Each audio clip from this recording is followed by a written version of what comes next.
यह कहानी है सेंट बर्ट्रैंड डे कॉमिंग्स की, जो फ्रांस के प्यारेनिस पहाड़ों की ढलानों पर बसा एक छोटा और पुराना कस्बा है।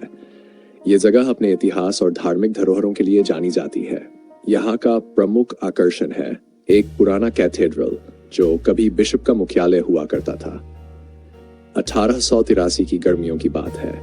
एक इंग्लिश छात्र जिसका नाम डेनिस टाउन था, चर्च का निरीक्षण करने यहाँ आया। वह अपने दो दोस्तों को पास के टुलूज शहर में छोड़कर अकेला ही इस चर्च की ओर चला आया, क्योंकि उसके दोस्तों को पुरानी जगहों में कोई दिलचस्पी नहीं थी।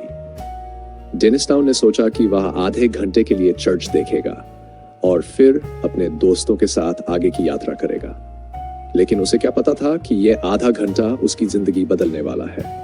जब वह चर्च पहुंचा तो उसने चर्च के वर्जर यानी रखवाले को बुलवाया। वर्जर की आंखों में एक अजीब सा डर था, जैसे वह किसी भयानक चीज से भाग रहा हो। लेकिन डेनिस टाउन ने ज्यादा ध्यान नहीं दिया और अपने काम में लग गया।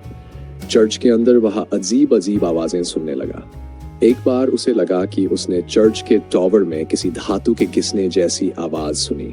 उसने वर्जर की ओर देखा जो सफेद पड़ चुका था, लेकिन वर्जर ने जल्दी से कहा, कुछ नहीं है, दरवाजा बंद है। दिन बीता गया और डेनिस टाउन ने चर्च के हर कोने का निरीक्षण किया। जब वह काम खत्म करने के बाद जाने लगा तो वर्जर ने उसे अपने घर आने का न्योता दिया और कहा कि उसके पास एक प्राचीन किताब है जो डेनिस टाउन को पसंद आ सकती है।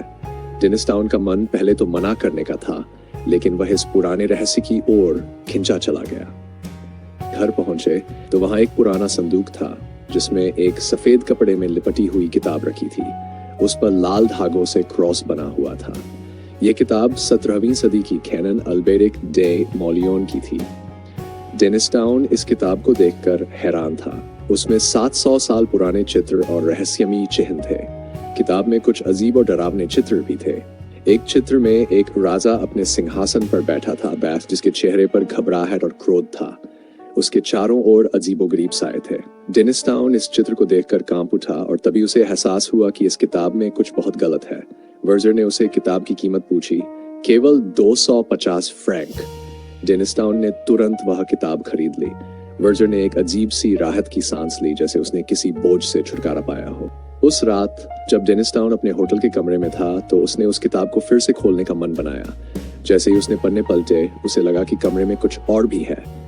उसकी नजर मेज के पास एक अजीब चीज पर पड़ी, एक पीला विकृत हाथ। यह वही हाथ था जिसे उसने किताब के चित्र में देखा था। तभी एक भूतिया आकृति उसके पीछे खड़ी हो गई। उसकी आंखें पीली थी और चेहरा डरावना। डेनिस टाउन की आंखों के सामने अजीब अजीब दृश्य आने लगे। वह खुद को एक पुराने महल के खंडहरों में देख रहा था, जहां राजा और उसकी प्रजा की चीखें गूंज रही थी। वह आत्मा उस राजा की थी जिसे उसकी निर्दयता के लिए शापित किया गया था, और उसकी आत्मा सदी से भटक रही थी। मुझे आजाद करो, वह आत्मा चिल्लाई। उसकी आवाज गहराई से गूंज रही थी। डेनिस टाउन को एहसास हुआ कि यह आत्मा उसे अपनी मदद के लिए बुला रही थी, लेकिन उसने कुछ नहीं कहा। उसकी सांसें तेज हो रही थी और दिल इतनी तेजी से धड़क रहा था, उसे लगा कि वह तुरंत बेहोश हो जाएगा। तभी उसकी जेब में वर्जर की बेटी द्वारा दिया गया छोटा क्रॉस गर्म होने लगा। उसे जैसे किसी अदृश्य शक्ति ने याद दिलाया कि उसके पास एक हथियार है। उसने कांपते हाथों से वह क्रॉस बाहर निकाला और उसे आत्मा की ओर उठाया। जैसे ही क्रॉस की रोशनी उस आत्मा पर पड़ी, वह पीछे हटने लगी। उसकी लाल आंखों में क्रोध और भय का मिश्रण साफ दिख रहा था। उसने एक आखिरी चीख मारी जो इतनी दर्दनाक और भयावह थी कि डेनिस टाउन की रूह तक कांप उठी। आत्मा धुंध में घुलने लगी और कमरे में एक जोरदार धमाका हुआ। सब कुछ शांत हो गया।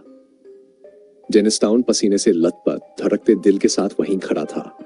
उसे लगा कि यह सब एक बुरा सपना था, लेकिन जैसे ही उसने नीचे की ओर देखा, वहां किताब का आखिरी पन्ना खुला हुआ था। उसमें लिखा था, तुमने आज मेरी मुक्ति की है, लेकिन मैं फिर लौटूंगा जब तुम सबसे कम उम्मीद करोगे। डेनिस टाउन के होश उड़ गए। क्या यह शापित आत्मा वाकई चली गई थी, या उसने उसे किसी और बड़े खतरे में डाल दिया था? अगले दिन डेनिस टाउन ने वर्जर से इस बारे में पूछा। अब वर्जर ने बस इतना कहा, मैंने इसे पहले भी देखा है, अब मैं शांति से सो सकूंगा।